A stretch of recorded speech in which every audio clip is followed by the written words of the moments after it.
Didn't know words was a crime. We can exchange words. How about you come to South Florida and let's speak, quote, quite frankly, at Stephen A. Smith. Well, Louis Riddick joining us now for this, what I'm sure to be a fired-up conversation. Stephen A., how do you respond to AB on this one? Well, first of all, it's not going to be a fired-up conversation on my part because I'm at a point where I feel incredibly sorry for what I'm witnessing take place in the life of Antonio Brown. He's clearly not all there. He's all over the place emotionally. We all know that. Some have speculated they think that he has CTE. He's suffering from that right now. We don't know. I don't know that. But I know that he doesn't seem to have been the same since nearly getting decapitated by Vontaze Burfict and looking like rigor mortis was kicking in right on the turf, for crying out loud. What a devastating hit he suffered, and we don't know what kind of residual effects that may have had on him. As it pertains to him coming at me and talking about, talking along the lines of we can speak, there have been several opportunities in the past when Antonio Brown has had an opportunity to speak to me. He has passed. Also, he's passed in terms of blocking me on social media. I was never following him, but I guess he didn't want me seeing any of his stuff either, as if I cared, because I don't. In the end, I think that it's incredibly important that I remind all the folks in the world of sports of this very, very important message, and coming from me directly, and that's this. I don't get paid to talk to you. I get paid to talk about you. I am the one who extends myself by looking to speak to players because I always want them to know I'm going to hear their perspective.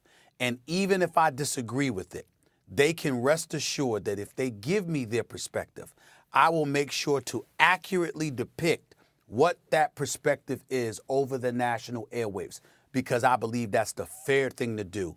And I'm going to always put that front and center. I don't have to entertain the nonsense that's going on with Antonio Brown because Antonio Brown has clearly engaged in a lot of nonsensical things over the last year, forcing his way out of Pittsburgh, conducting himself the way that he did in Oakland, going to New England, knowing that you had allegations levied against you with the Patriots asking you to keep quiet and don't communicate with that person that's alleged these allegations on social media, but you ignore them and do exactly that, which is what got you released. These are the things that he's doing. But I also am mindful of the fact that for me to pounce on him right now would be an exercise of cruelty because I know that brother is not right. I don't care what anybody says. Look at what is transpiring with him. He doesn't deserve our ire. He doesn't deserve our fury. He does not deserve our insults. Right now, what he deserves is our concern because something appears to be wrong with him. And I'll end it by saying this. I want to tell Drew Rosenhaus, who I think is an exceptional agent, I am incredibly disappointed with him because to announce to the world that you are severing ties with Antonio Brown until he seeks help. Well, why don't you just say what it really is? I'm severing ties with Antonio Brown until he can make me money again because I don't give a damn about anything else. Because why would you feel the need to sever ties with him right now unless you're doing it permanently? What do you mean until he gets help? Yeah, we all think he needs help right now, but why would you do that? I don't like the fact that Drew Rosenhaus did that at all. I really don't. You are freaking Drew Rosenhaus. You are a very influential and powerful man in the National Football League.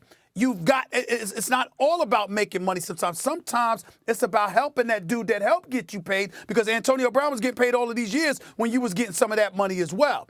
Right now, that's the situation. I don't like how he handled that. As it pertains to Antonio Brown with the cops, I want to say this. Antonio Brown was absolutely right. You can't get arrested for just words. I was under the impression because there was a couple of times, that I've seen cops hem up people because folks were running their mouth. But I didn't realize until I was reminded the other day, they're not supposed to be able to do that. You do have the freedom to say what you want and then be gone. So he is right when he said to me, excuse me, I didn't know that I could get in trouble for just words. Antonio Brown was right about that, but clearly there is something wrong with him. I'm not going to disrespect him or anything. I hope and pray that he gets better. I'm rooting for him, but it's not going to be at the expense. It's not going to be at the expense of watching him harm other people. When you harming yourself, that's I one want to thing. get back to the Drew Rosenhaus point you made, Stephen A., because I think it's not so cut and dried. I get your point, but there's a gray area here. We've all known people in our lives going down the wrong path. If you reach a certain age in life, no matter what your background, you've encountered this, whether it's in your own family, circle of friends, whatever it is.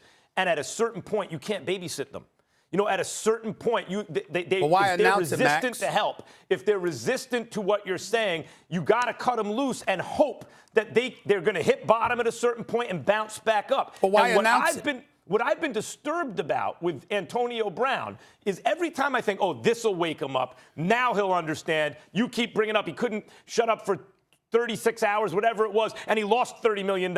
He could, now he gets it. He's on his way into the Patriots. He sent out these texts that the lady has no good. He won't do it again. He does it again. He is in this own little world of his, in this bubble where he still feels that he's being victimized.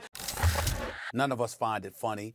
None of us wish this on him. We wish him nothing but the best. But to get back to the point about Drew Rosenhaus, to close this out, let me say this, Max Kellerman. If you're going to let him go and you announce that you let him go and you're done with him, fine.